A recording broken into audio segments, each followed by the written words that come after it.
So today we will look on some of the random topics rather. So the first topic that we are going to cover today is the final keyword. The final keyword, ठीक है, in Java. The final keyword in Java, ठीक है. Let me create a package. Final dot demo.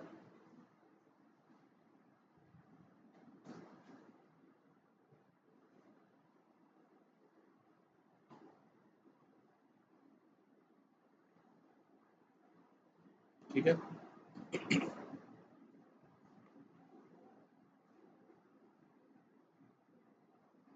Let me create a class final demo.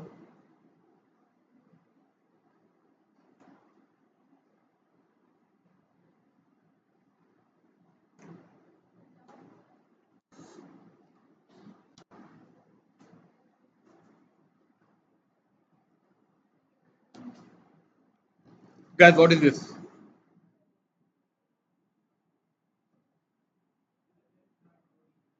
It's a variable, right? It's a variable. I have followed the camel case convention, right?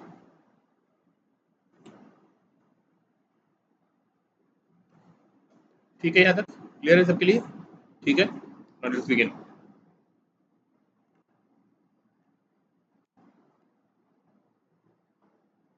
Int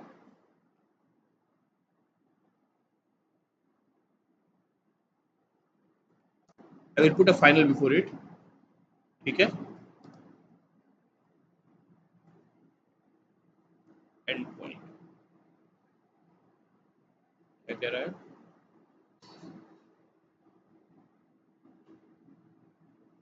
ठीक है. तो जैसे एक start point एक variable था, वैसे and point भी एक वेरिएबल है, राइट? अभी तक जो दिख रहा है आपको, है ना? ऐसा लग रहा है. स्टार्ट पॉइंट में भी कैमल केस फॉलो करा था, एंड पॉइंट पे भी कैमल केस हमने नेमिंग कन्वेंशन फॉलो करा है. ठीक है. वेरिएबल का नेमिंग कन्वेंशन और मेथड का नेमिंग कन्वेंशन जावा में सेम होता है. ठीक है. Which is the camel case. when I say start point is a variable, ठीक है, but when I say end point is of the same type integer but it's final, then it becomes a constant. then it becomes a constant. Final का मतलब क्या है? आपने किसी चीज को फाइनल कर दी. once you have finalized something, that cannot be changed. that is the definition of a constant. In terms of field may include both variable and constant. if I say field, I may mean both variables and constant, right? ठीक है. Variable का मतलब क्या है कि जैसे start point है, इसकी वैल्यू मैंने आज अभी कर दी इज इक्वल टू 7. ठीक है.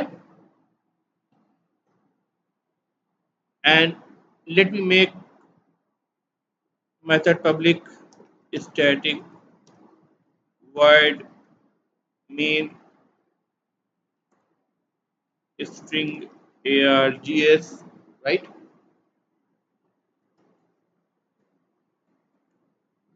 मेन मेथड बना दिया, right? And then final demo dot demo is equal to new final demo. ये क्या करा मैंने? ऑब्जेक्ट बनाया. ठीक है. And let me say demo dot start point is equal to 10. Value change कर दी मैंने. कोई कंपाइलेशन में एरर नहीं आई. ठीक है. क्योंकि ये स्टार्ट पॉइंट क्या है? ये वेरिएबल है. ठीक है. The value with in it can very over time. हम जितनी बार चाहें उसमें नई वैल्यू प्लेस कर दें, पुरानी वैल्यू को रिप्लेस कर देगा, right? That is the definition of variable. But here in the case of endpoint, I told you that once I put final keyword over here, that means I had an intention to create not a variable but a constant. And a constant means once the value is given to it, that is the final value. Now that value is not going to change throughout.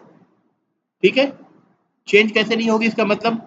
तो पहले तो अगर मान लीजिए and point को मैंने कोई initialise कर दिया कोई वैल्यू से, फॉर एग्जांपल 8. Right, correct. अब देखिए, मैं जैसे मैंने स्टार्ट पॉइंट को चेंज करा था वैसे ही मैं एंड पॉइंट की वैल्यू को अगर हम चेंज करना चाहेंगे से 11, sorry,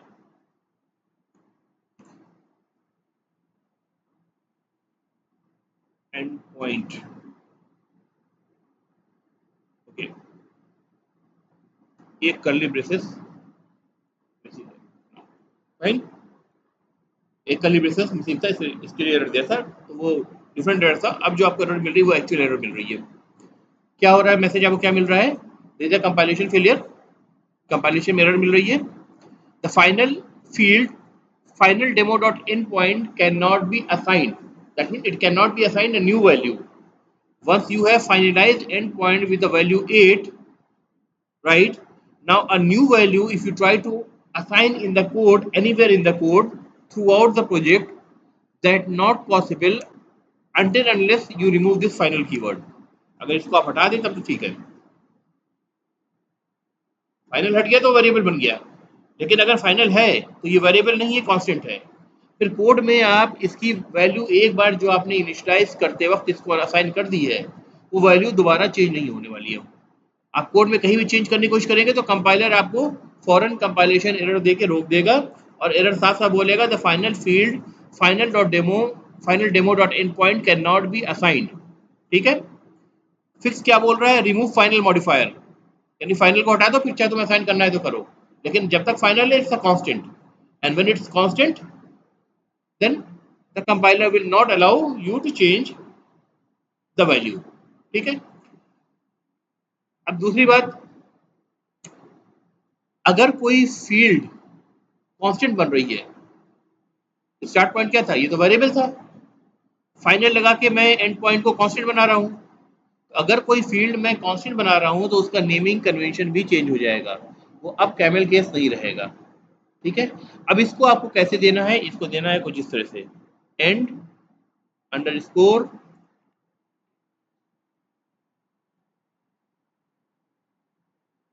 point, all in caps.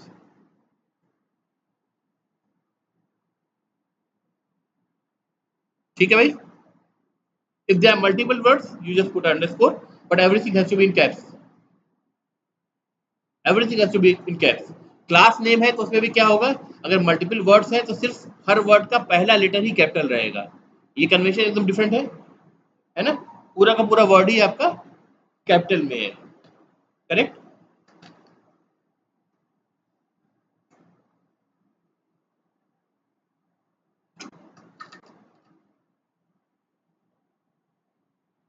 So start point is what, it's a variable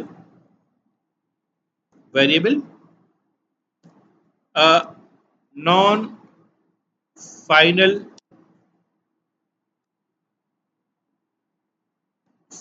field। ठीक है, and what is and point,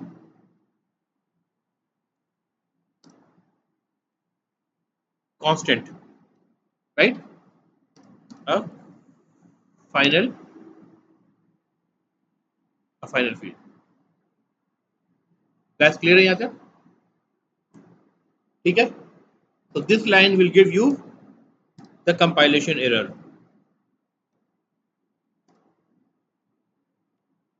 ठीक है, cannot, you cannot change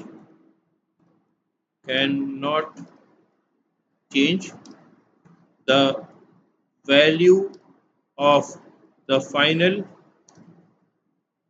field। ठीक है, whatever is initialize। सिंपल है, क्लियर है, कोई डाउट पूछ लीजिए अभी। बस फाइनल कीवर्ड लगा दिया, वो कांस्टेंट बन गया। और कांस्टेंट बनने का मतलब है कि कोड में कहीं भी डेवलपर अगर उसको चेंज करने की वैल्यू को कोशिश करेगा तो डेवलपर को कंपाइलर रोक देगा इस काम को करने से, वो कंपाइलेशन आपको करने नहीं देगा। ठीक है, so this line is not possible, correct, okay। We can put final before the name of a field and it becomes a constant, we can put final before the name of a method as well as we can put final before the name of a class. क्या declare कर रहे हैं, right? सबका मतलब अलग अलग है, context same है. कंटेक्स्ट फाइनल का जो लिटरल मीनिंग है कि एक चीज आपने कर दी है वो फाइनल हो गई, अब उसको आप चेंज नहीं करेंगे, कंटेक्स्ट वही रहेगा. लेकिन जब फील्ड पे अप्लाई करेंगे तो फील्ड के हिसाब से कुछ उसका अलग मतलब बनेगा, जब मेथड या फंक्शन पे अप्लाई करेंगे तो उसके हिसाब से उसका अलग मतलब बनेगा, और जब क्लास पे अप्लाई करेंगे तो क्लास के हिसाब से उसका अलग मतलब बनेगा. ठीक है, अभी हमने क्या देखा है, अभी फील्ड पे हमने देखा है कि फील्ड पे अगर हमने फाइनल लगा दिया तो field becomes, it doesn't remains a variable, it becomes a constant field. ठीक है, and then the value cannot be changed, it's final, it cannot be changed throughout the project anywhere. ठीक है, correct. now let's move towards the method. ठीक है, let me say I am creating a method, say test, let it be a public method, public void test. ठीक है,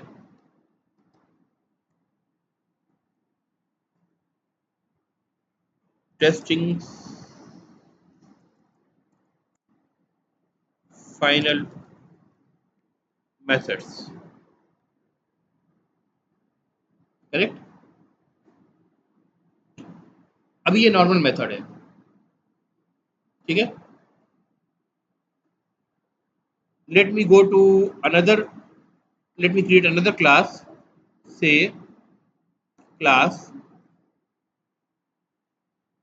final demo child class. Class के name में coding convention को follow किया जाएगा कि हर वर्ड का पहला लेटर कैपिटल है, right. Let me finish it. क्या मैं कहना चाह रहा हूँ, फाइनल डेमो चाइल्ड क्लास, यानी ये जो क्लास मैंने बनाया है, ये फाइनल डेमो क्लास जो बनाया था इसका ये मैं चाइल्ड क्लास बनाना चाह रहा हूँ. इसको मुझे क्या करना पड़ेगा, extends from final demo class, guys correct. ठीक है, now this final demo child class will inherit everything which is the final demo class has, all the fields, all the functions, everything, correct. Final demo has a function called as test. ठीक है, if I rewrite this function here in final demo child class, and if I let me change some behavior final method in final demo child class, what is this, what is this called, method override or overloading या method overriding, ये method overloading है या method overriding है, क्या है ये,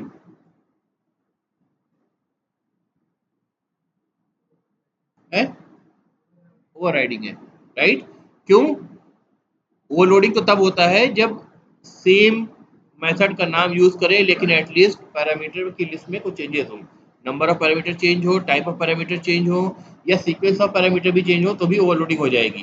that is also comes into the change in types of parameter. लेकिन यहाँ तो एग्जैक्टली मैंने सेम सिग्नेचर ही यूज कर ली है, पब्लिक वॉइड टेस्ट, है ना. चाइल्ड क्लास में भी सेम मेथड है, public void test. Now this child class is overriding the inherited definition of test method which is coming from the final demo class, right. So that means if we create an object of final demo child class, whether it is referred by the reference variable of final demo child class or final demo class, both is possible. In both the cases, if we call the test method, the control will go to this test method through dynamic method dispatch at the runtime. Statement समझ में आया या फिर repeat करूं, फिर से बोलूं. See, this test method is overriding the inherited test method from the final demo class. ठीक है, that means if I somewhere in the code, say for example if I create a new class with a main method, right, and somewhere in the code if I create an object of final demo child class, this child class, and if irrespective of whether it is referred by the reference variable of the same class, that is final demo child class, or maybe its super type which is final demo class, both are possible, but the object has to be of final demo child class. And then on that reference variable, if we are going to call the test method, then the control will come to this test method which will print testing final methods in final demo child class, and this will be done through dynamic method dispatch at the runtime by the JVM. Clear है? कोई doubt है या करके दिखाऊं? करके दिखाऊं? अच्छा, okay, let me create another class test, and let me say this class as main method. ध्यान से देखो भाई, अब जब करवा रहे हो तो देख भी लो, करेक्ट। अब देखो इसमें दो लाइन लिख रहा हूं मैं। पहली लाइन लिख रहा हूं final demo d1 is equal to new final demo child class, ठीक है। दूसरा कोड लिख रहा हूं final demo child class d2 is equal to new final demo child class. इन दोनों लाइन में क्या डिफरेंस है, क्या सिमिलरिटी और क्या डिफरेंस है? सिमिलरिटी क्या है और डिफरेंस क्या है?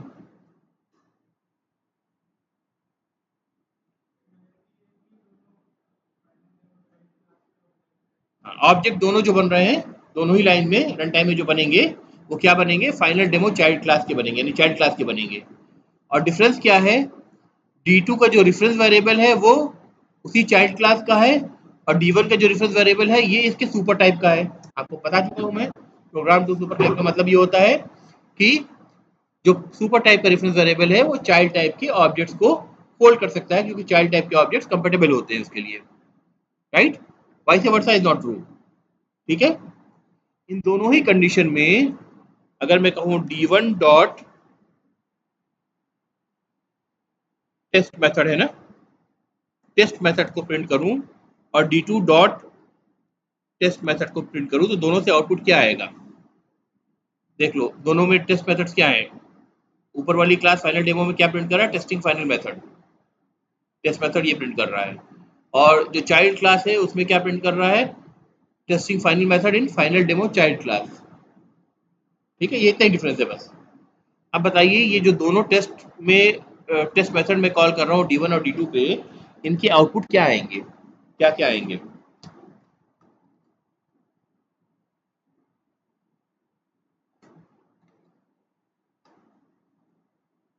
दोनों के आउटपुट सेम आएंगे या डिफरेंट आएंगे? टेस्ट मेथड दोनों में है, सेम आएंगे तो क्यों आएंगे? डिफरेंट आएंगे तो क्यों आएंगे?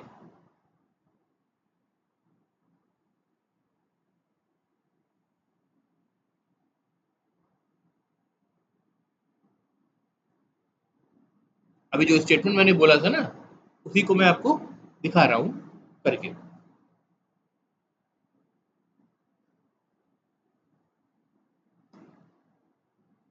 देखो,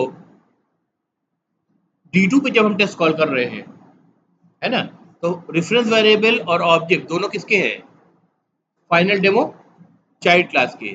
तो टेस्ट मेथड कौन सा कॉल होगा? ये वाला कॉल होगा जो प्रिंट करेगा testing final method in final demo child class, जो इस क्लास का अपना टेस्ट मेथड है, राइट। डाउट यहाँ पे पैदा हो सकता है कि जब हम D1 पे टेस्ट मेथड कॉल कर रहे हैं, डाउट यहाँ पे होगा, राइट, कि ये टेस्ट मेथड फाइनल डेमो का कॉल करेगा क्योंकि रेफरेंस वेरिएबल फाइनल डेमो का है, या test method final demo child class का करेगा क्योंकि ऑब्जेक्ट चाइल्ड क्लास का है ना। तो यहाँ भी अगर फाइनल डेमो चाइल्ड क्लास के पास दोनों मेथड मौजूद हैं, एक पेरेंट क्लास से इनहेरिट होकर के टेस्ट मेथड आया है और एक इसका अपना जो इसने ओवरराइड कर दिया है, यानी उसकी डिफिनेशन को चेंज कर दिया है। जब हम कह रहे हैं कि ओवरराइड कर दिया तो फिर कौन प्रेसिडेंस लेगा? जो ओवरराइड हो चुका है। आपके पास की चेयर आप दोगे या दूर की चेयर दोगे? मुझे पास की दोगे। तो ऑब्जेक्ट के पास अब जब डायनेमिक मेथड कौन सा कॉल होगा, डायनेमिकली कोई कौन सा मेथड कॉल होगा? सेम मेथड पेरेंट क्लास में मौजूद है, सेम मेथड चाइल्ड क्लास में मौजूद है। तो चाइल्ड क्लास में आप कह सकते हैं दो वर्जन मौजूद है, एक इनहेरिटेड पेरेंट क्लास का, एक उसका अपना, है ना। करीब कौन सा है? जो उसका अपना करीब है ना। तो हमेशा डायनेमिक मेथड जब डिस्पैच होगा, यानी रन टाइम में मेथड पे कॉल डिस्पैच होगी, तो वो करीब वाले मेथड में डिस्पैच होगी, या ये कहें कि ओवररिडन मेथड पे डिस्पैच होगी। यानी दोनों के केस में जो टेस्ट मेथड कॉल होगा वो फाइनल डेमो चाइल्ड क्लास का ही कॉल होगा, irrespective of the reference variable. ठीक है, बात समझ में आ गई? चला एक बार देख लो क्या आ रहा है आउटपुट। दोनों का सेम आउटपुट आएगा। देखो कॉल कहाँ जा रही है? फाइनल डेमो चाइल्ड क्लास के टेस्ट मेथड में जा रही है, राइट? गाइस क्लियर है पॉइंट? क्या ठीक है? अब देखते हैं फाइनल का चक्कर। इस मेथड को जब तक मैंने ऐसे लिखा, हर चीज एज एक्सपेक्टेड काम कर रही थी। ठीक है, जैसे ही मैं पब्लिक के आगे यहाँ पे फाइनल लगा दूं, इस क्लास में कोई कंपाइलेशन एरर आई? क्या इस क्लास में कोई compilation error I final demo में? नहीं आई ना। यहाँ देखो एक रेड क्रॉस अपेयर हो गया है। प्रॉब्लम कहाँ आई? चाइल्ड क्लास में आई। और कहाँ पे आई? एग्जैक्टली टेस्ट मेथड में कंपाइलेशन फेल दिखा रहा है। क्या मैसेज कर रहा है? पढ़ो भाई।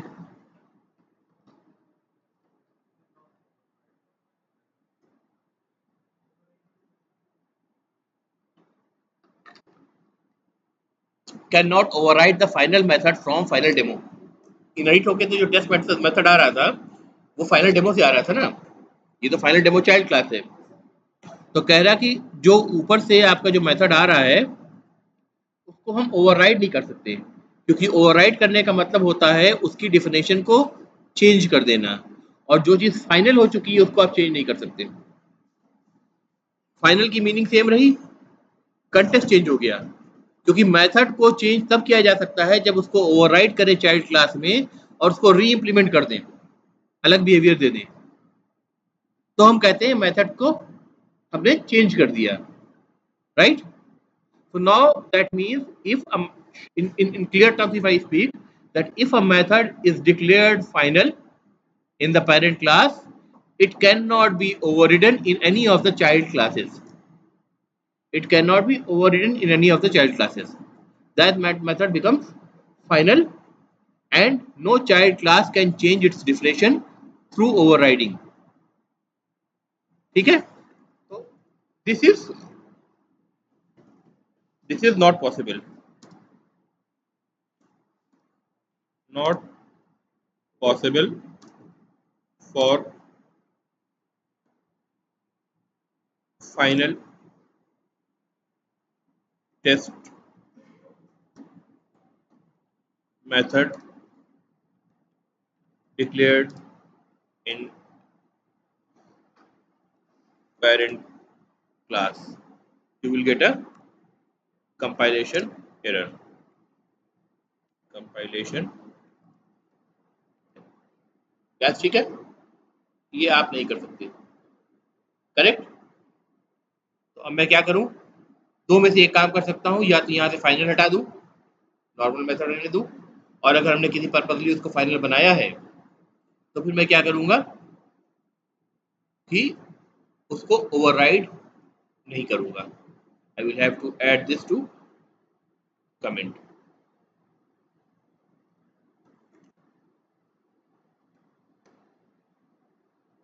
गैस क्लियर हो गया? फाइनल फील्ड का मतलब क्या था? Field becomes a constant. So once initialized, then throughout the project, no one can change its value in the code. आप कोई कोड लिख करके चेंज नहीं कर सकते. That becomes a constant. That no longer remains a variable. And when you create a method as final, then the definition of that method cannot be changed. that's final. That means you cannot override that method in the child class.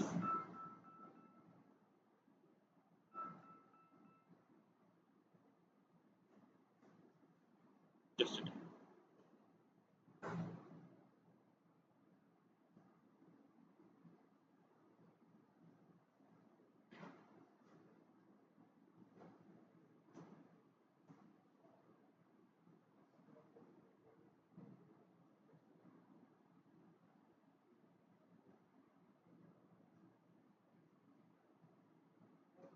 हाँ,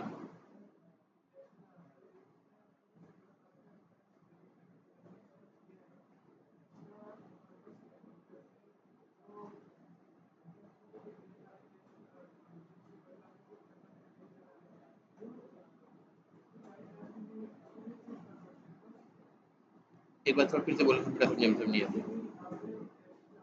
हाँ, test class नहीं, पहले demo class. हाँ, ये इस वाली line की आप बात कर रहे हो क्या? इस वाली लाइन की बात कर रहे हो? हाँ, इसका पर्पस ये है प्रोग्राम टू सुपर टाइप। आपको मैंने जब एग्जांपल दिया था एनिमल क्लास का, तो एक उसमें ईट ऑल एनिमल्स मेथड लिखा था, है ना? तो उसमें अगर मैं जो पैरामीटर टाइप लूंगा, एनिमल लूंगा, मैंने क्लास में दिखाया है चीज, एनिमल लूंगा, तो फिर मैं उसमें लायन भी पास कर सकता हूँ, उसमें कैट भी पास कर सकता हूँ, उसमें काउ भी पास कर सकता हूँ, उसमें एनिमल का ऑब्जेक्ट भी पास कर सकता हूँ। ठीक है?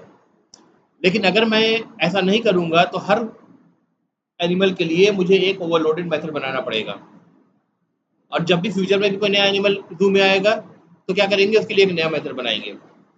तो प्रोग्राम तो सुपर टाइप आपको ये फैसिलिटी देता है कि आपने जो सुपर टाइप का रेफरेंस वेरिएबल बनाया है, चूंकि वो ऑल चाइल्ड टाइप के ऑब्जेक्ट्स को होल्ड कर सकता है, तो जो सारे मेथड पेरेंट क्लास के कॉन्टेक्ट में डिफाइंड है, यानी पेरेंट क्लास में डिफाइंड है, उन सबको आप चाइल्ड क्लास में भी एक्सेस कर सकते हो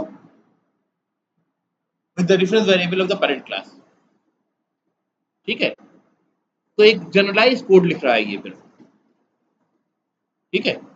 वो वाला लेक्चर मुझे याद दिलाना, मैं दोबारा से आपको व्हाट्सएप पे करना, मैं आपको उसका वो भेज दूंगा, लिंक भेज दूंगा, एक बार रिवाइज कर लेना उसको, एनिमल क्लास सॉरी। तो उसमें उसमें यही दिखाया था मैंने। इस प्रोग्रामिंग के जो प्रिंसिपल है, इसको बोलते हैं प्रोग्राम टू सुपर टाइप। ठीक है? एक लेवल तक आपको बताया था, अगर चूंकि टाइम की कमी है, सेशन अब की बार हमारा थोड़ा शॉर्ट रहा है, लेकिन मैं आपको कुछ पुराने लेक्चर्स और शेयर कर दूंगा जो उसको थोड़ा सा और एस्टीमेट तक ले जाते हैं जिसको। ठीक है? तो उससे आपको हेल्प मिल जाएगी आगे पढ़ने में। ठीक है गाइस, क्लियर है यहाँ तक? तो हमने दो चीज देख ली, फाइनल कीवर्ड देख लिया, इसको सेव करते, एरर चली जाएगी, गई। फाइनल फाइनल कीवर्ड फील्ड के लिए देख लिया, और फाइनल कीवर्ड हमने मेथड्स के लिए देख लिया, फंक्शन के लिए देख लिया, राइट? अब क्या बचता है? क्लास। क्लास में भी जब आपको डिमॉन्स्ट्रेट करना होगा फाइनल, तो वही पेरेंट और चाइल्ड रिलेशनशिप आपको रखनी पड़ेगी, यानी there is a parent class, there is a child class. ठीक है? अब फाइनल क्लास, ये जो क्लास है, अगर मैं इसको नॉर्मली मैं ऐसे, मैंने कहा पब्लिक क्लास फाइनल डेमो, तो आपने यहाँ देखा कि public class final demo child class extend final demo, ये लाइन कंपाइल हो रही है।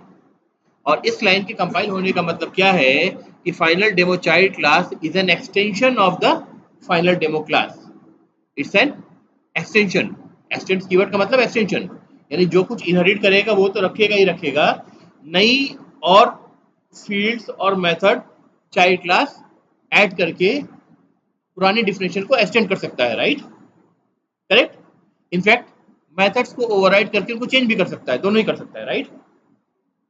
तो इसका मतलब जब भी हम चाइल्ड क्लास से को पेरेंट क्लास से एक्सटेंड करके इस नई चाइल्ड क्लास को बनाते हैं, तो इसका मतलब पुरानी पेरेंट क्लास की डिफिनेशन को हम चेंज कर रहे हैं, राइट?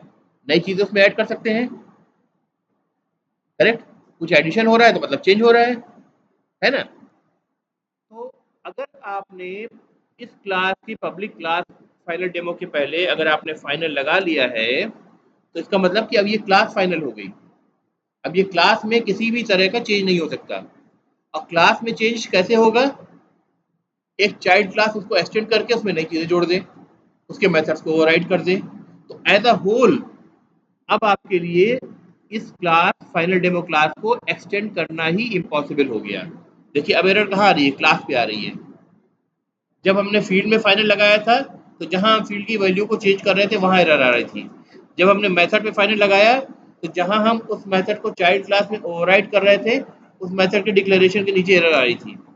अभी हमने फाइनल डेमो पेरेंट क्लास पे को ही फाइनल कर दिया तो चाइल्ड क्लास में जहां उसको एक्सटेंड करने की कोशिश करेंगे वहां एरर आएगी कंपाइलेशन की। और कंपाइलेशन की एरर फिर वही बोल रहा है the type final demo child class can not subclass the final class final demo. It can not subclass, cannot subclass what? The class final demo because it's a final class. It has been finalized to be remain in the same way. Correct? ठीक है। तो class level पे final keyword लगाने का मतलब ये होता है कि अगर आपने क्लास को फाइनल कर दिया है तो no other class could extend from that particular parent class और no subclass of that class could be formed. ठीक है, उसका कोई भी चाइल्ड क्लास नहीं बनेगा। ठीक है, अब मैं आपको एग्जांपल के लिए दिखाता हूं। So this is not possible. This will give compilation error on extension. ठीक है, क्लियर हो गया? कोई डाउट है इसमें? बहुत सिंपल सी बात है भाई। फाइनल मतलब फाइनल, चाहे वो फील्ड हो, चाहे वो फंक्शन हो या मेथड हो या फिर वो क्लास हो, जो आपने डिफाइन कर दिया उसके कंटेक्स्ट में अब आप उसको दोबारा चेंज नहीं कर सकते। फील्ड अगर फाइनल है तो फील्ड की जो वैल्यू आपने इनिशियली असाइन कर रखी है, से 7 असाइन कर रखी है, कोड में पूरे प्रोजेक्ट में कहीं भी उसको 9 नहीं कर सकते। फिर वो कोड लिखेंगे, कंपाइलेशन फेल हो जाएगा उस कोड पर। ठीक है, डेवलपर देख के ही समझ जाएगा ये फील्ड फाइनल बनाई गई है पर्पसफुली। जैसे मैथ क्लास जो आपको दिखाया था पिछली बार, मैथ में जो पाई जो था, पाई फील्ड थी, देखो मैथ क्लास में आपको दिखाता हूँ, उसका कन्वेंशन भी आप देख लो। और आ जाइए मैथ डॉट, देखो पाई देख रहे हो, कन्वेंशन क्या है, पी आई दोनों कैपिटल लेटर में है, जैसे मैंने एंड पॉइंट बनाया है यहाँ पर, राइट, उसी वही कन्वेंशन फॉलो कर रहा है ये भी। और इसके ऊपर क्या लगा है, एफ लिखा हुआ है, स्टैटिक भी है फाइनल भी है। फाइनल है मतलब पाई की वैल्यू 3.14 से आप कभी चेंज तो नहीं करना चाहोगे ना आप, तो जो आप नहीं चेंज करना चाहोगे तो उसको फाइनल बना दिया गया। और इसीलिए पब्लिक भी दे दिया गया उसको कि आप उसको फ्रीली एक्सेस कर लो, क्योंकि वो चीज़ चेंज होने वाली ही नहीं है ना, वो एज अ पब्लिक फील आप कर लो। डाटा हेडिंग का यहाँ मसला ही नहीं रहा, क्योंकि अब ये वेरिएबल रहा ही नहीं, अब ये कांस्टेंट बन गया, राइट। ठीक है गाइस, क्लियर है? अनदर थिंग, आप एक चीज और देखो, स्ट्रिंग क्लास अक्सर आप देखते होगे, राइट। स्ट्रिंग क्लास का हम यूज करते हैं बहुत ज्यादा, राइट। स्ट्रिंग क्लास के कोड में ले चल रहा हूँ आपको मैं। ये क्लास फाइनल है, स्ट्रिंग क्लास फाइनल है। There many other classes also which are final. ठीक है, इसका मतलब क्या हुआ कि अगर मैं ऐसे चाहूं कि एक नई क्लास बना लूं, न्यू क्लास माई स्ट्रिंग, ठीक है, और इसका पैरेंट पैरेंट क्लास जो है, ये करने के बाद मैं क्या करूं, इसको एक्सटेंड करूं स्ट्रिंग क्लास से, एक्सटेंड फ्रॉम स्ट्रिंग क्लास। देखो same error, the type my string can not subclass the final class string. ठीक है, यानी आप चाइल्ड क्लास नहीं बना सकते from the parent class string because string is the declared as final class. अब उन्होंने ऐसा क्यों करा, जावा के डेवलपर्स ने स्ट्रिंग क्लास को फाइनल क्यों करा, क्योंकि स्ट्रिंग क्लास जो है बहुत सारे हीप ऑपरेशन करता है, जिसमें कांस्टेंट पूल भी होता है। ठीक है, कांस्टेंट पूल का मतलब अगर आपने स्ट्रिंग का एक ऑब्जेक्ट बनाया है तो अगर आप नेक्स्ट टाइम न्यू कीवर्ड अगर यूज नहीं कर रहे हैं इक्वल टू असाइनमेंट ऑपरेटर से उसको नया नया ऑब्जेक्ट बना रहे हैं। ठीक है, स्ट्रिंग का ऑब्जेक्ट बनाने का क्या तरीका होता है, दो तरीका होता है। आपने कहा string s1 is equal to under double quote hello, ये बना सकते हो आप, राइट? कंपाइल करेगा, या आप कहो string s2 is equal to new, इसके अंदर डबल कोट में, सॉरी, डबल कोट में वैल्यू दे दो, ठीक है? इस तरह से बना सकते हो। है तो स्ट्रिंग क्लास ही ना, क्लास है, उसका कंस्ट्रक्टर प्राइवेट डिक्लेयर नहीं है। Yes, you can declare the constructor also private. ये ध्यान रख लो, क्लास लेवल पे जब आप लगाते हो विजिबिलिटी स्पेसिफायर, तो सिर्फ डिफॉल्ट लगेगी, यानी कोई कीवर्ड नहीं, या पब्लिक लगेगी क्लास पे।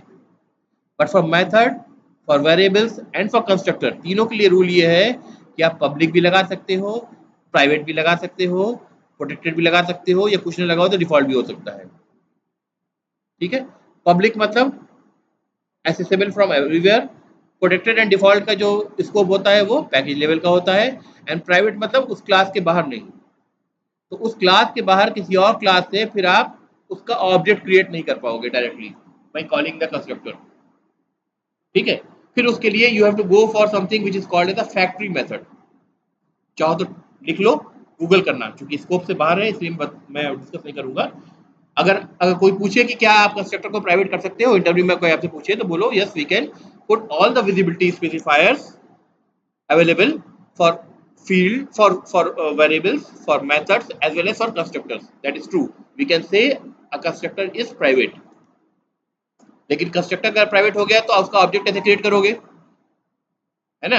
फिर यही तो कंस्ट्रक्टर कॉल है, ये जो लाइन है कंस्ट्रक्टर कॉल तो है। नया ऑब्जेक्ट क्रिएट करो by calling this constructor that takes one argument, यही तो कंस्ट्रक्टर कॉल है ना। फिर कंस्ट्रक्टर कॉल ही नहीं हो सकता तो ऑब्जेक्ट नहीं बन सकता उस पर्टिकुलर कंस्ट्रक्टर के लिए जो आपने प्राइवेट डिक्लेयर कर रखा है, right? So there is a reason for it, जिसमें आपको ऐसा करना बेहतर होगा, and that if you want to learn you have to go and understand the factory design pattern, the factory design pattern, ठीक है? फैक्ट्री क्या करती है, कुछ चीज प्रोड्यूस करके देती है ना, तो इसका मतलब आप एक कंट्रोल वे में चाहते हैं किसी चीज का प्रोडक्शन, तो एक आप सिंपल सी कंसेप्ट बता देता हूँ कि एक मेथड होगा जो पब्लिक मेथड होगा, वो उसी क्लास के अंदर लिखा जाएगा जिसके क्लास के अंदर जो कंस्ट्रक्टर को आपने प्राइवेट करा है, क्योंकि उसी क्लास के अंदर से है, तो वो वहां से अपना ही ऑब्जेक्ट बना करके आपको रिटर्न कर सकता है, आप बाहर से ऑब्जेक्ट नहीं बना सकते, ठीक है? हिंट दे दिया है, आप पढ़ोगे तो आपको चीजें पता चलेंगी, ठीक है? ठीक है, करेक्ट। अभी सिर्फ रूल काफी था। दो तरह से आप स्ट्रिंग बना सकते हो। Now the purpose to make the string class final is because अगर आप इस तरह से स्ट्रिंग का ऑब्जेक्ट बना रहे हो, दोबारा से आपने एक और स्ट्रिंग का ऑब्जेक्ट बनाया, string s3 is equal to under double quote hello, right? तब क्या होगा, जब पहली बार आपने स्ट्रिंग का ऑब्जेक्ट बनाया था तो इस वैल्यू को, हेलो को, इस ऑब्जेक्ट को एक स्ट्रिंग कांस्टेंट पूल में डाल दिया गया था, यानी जेवीएम ने एक स्ट्रिंग कांस्टेंट पूल में डाल दिया। दोबारा जब इसी तरीके से आप इक्वल टू लगा करके उसी वैल्यू से ऑब्जेक्ट, दूसरा ऑब्जेक्ट बनाना चाहते हो, तब क्या होगा, सिर्फ रेफरेंस वेरिएबल दूसरा रहेगा, ऑब्जेक्ट उसी कांस्टेंट पूल से उठ करके रिफर हो जाएगा। ऐसा इसलिए करते हैं क्योंकि आप कभी कभी लार्ज फाइल को क्या करते हो, पार्ट्स करते हो, उसमें सोचो इज, एम, आर, दी, इस तरह के वर्ड्स मिलियन टाइम्स रिपीटेड हो सकते हैं, कोई बड़ी सी फाइल है तो, है ना? हर एक के लिए मिलियन ऑब्जेक्ट बनाना क्या अकलमंदी है? तो कांस्टेंट पूल में उसको रखा गया, जब भी मांगा गया तो उसने क्या करा, वही दे दिया ऑब्जेक्ट। लेकिन अगर जैसे ये लाइन है, ये हेलो है, अगर मैं इसको, इसकी जगह ऐसे करूं, string s4 is equal to new string, और अब यहां पे मैं सेम वैल्यू भले ही हेलो डालूं,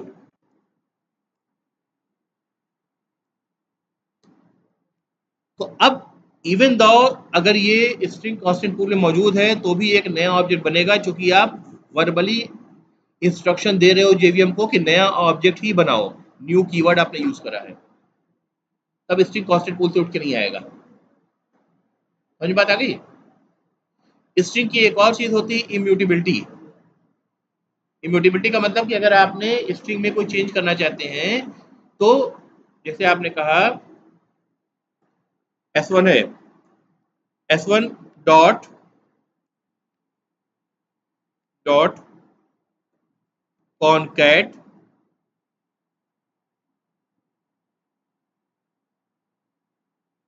लिख ही देता हूँ यार, देर में दिखाएगा। आपने एक वैल्यू डाल दी,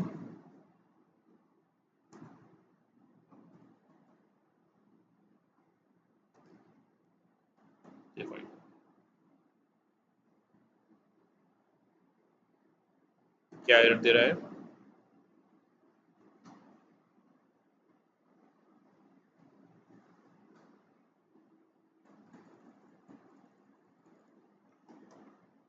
कुछ गलत दिख रहा हूँ मेथड में? उधर नहीं दिखा रहा है इसको।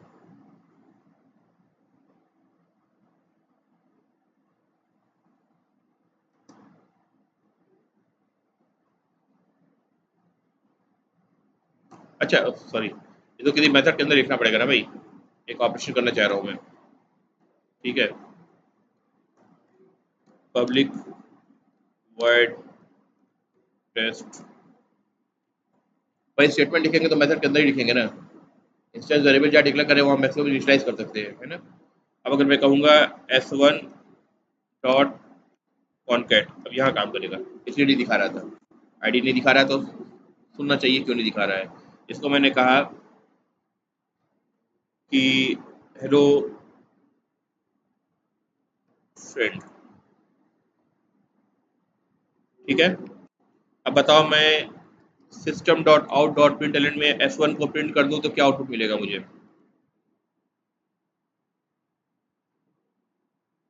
क्या मिलेगा बताओ? हैं? क्या मिलेगा? हेलो फ्रेंड, हेलो फ्रेंड देख लेते हैं।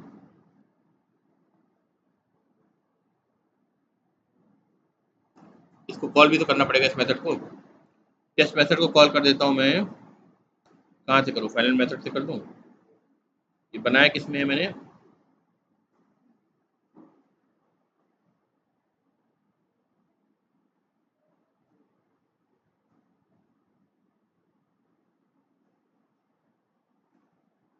माई स्ट्रीम क्लास में। ओके,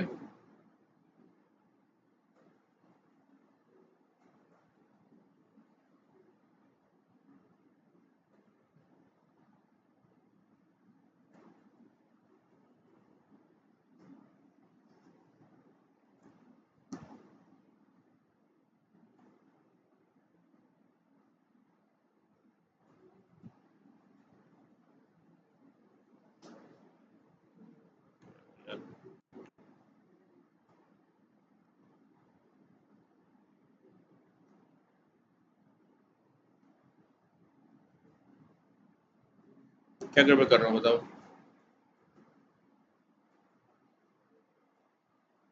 बढ़िया कंप्लीट हुई। अच्छा ये 2 बार लग गया है।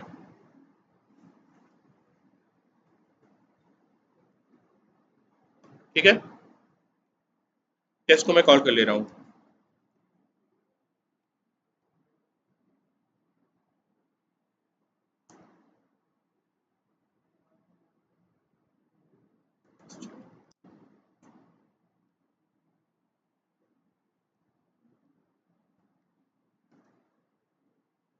ठीक है, देखो टेस्ट कॉल करा यहाँ से। ठीक है, टेस्ट कॉल करेगा तो S1 डॉट कॉनकैट, अच्छा नहीं हो सकता, स्टैटिक हो गया ना।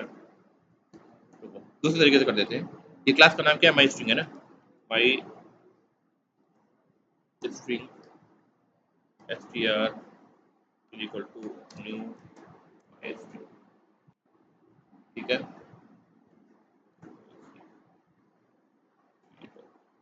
अब ठीक है, करेक्ट। इससे ये मेथड कॉल करा, इसके अंदर क्या हो रहा है? S1 की वैल्यू जो थी पहले क्या थी? हेलो थी, उससे कॉन्टैक्ट कर रहा हूँ फ्रेंड।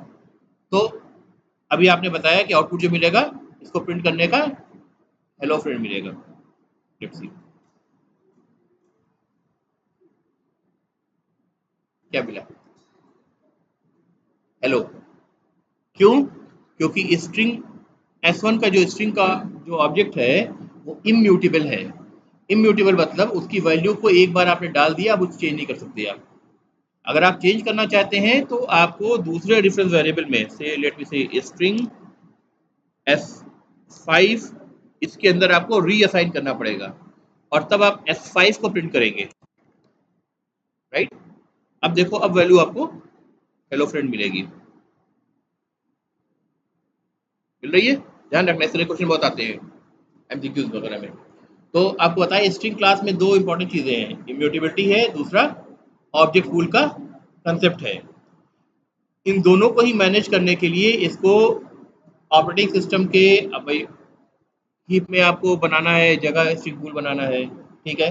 तो ऑपरेटिंग सिस्टम से एक्सेस करके, मतलब नेटिव एपीआई को कॉल करके आपको क्या करना पड़ेगा? रिसोर्स वगैरह पे काम करना पड़ेगा, है ना? Now the developers of the string class, that is the Java developers, they knew that a developer who is developing his application is not the best person to do all these nitty-gritties, है ना? And even if he tries to do the long tested string class may break, ठीक है? तो उन्होंने क्या करा, इस class को ही फाइनल कर दिया ताकि मैं माई स्ट्रिंग ना बना पाऊं एक्सटेंड करके स्ट्रिंग क्लास से, है ना? दैट इज वाई जब मैंने यहाँ पे कहा x tends string class, then I start getting the compilation error that says the type my string cannot be subclass because the string class is the final class.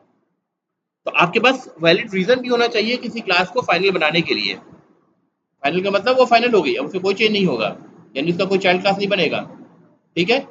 लेकिन आपके पास वैलिड रीजन होना चाहिए किसी क्लास को आप फाइनल बना रहे हैं, क्योंकि जब नेक्स्ट डेवलपर जो आपके कोड पे काम कर रहा है वो उसको सब क्लास करने की कोशिश करेगा तो कंपाइलेशन एरर मिलेगी, एंड ही विल नो कि आपने पर्पसफुली उसको फाइनल बनाया है, और उसको अगर मैं उसकी फाइनल कीवर्ड को हटा दिया अगर पेरेंट क्लास में जा करके, that means I am doing a big mistake.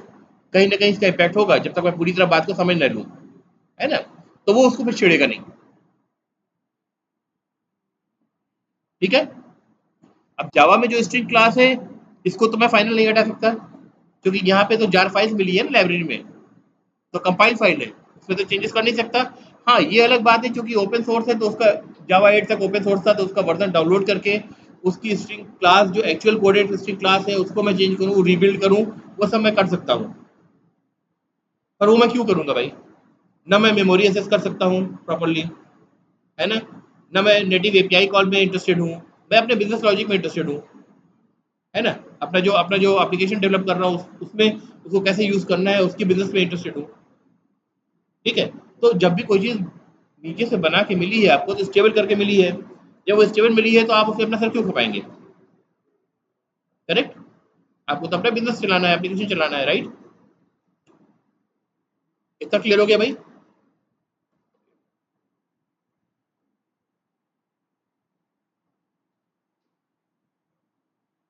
अच्छा, फ्राइडे है ना, रोके इतने पे क्या है? ये आगे बढ़े थोड़ा सा और, चलो फिर।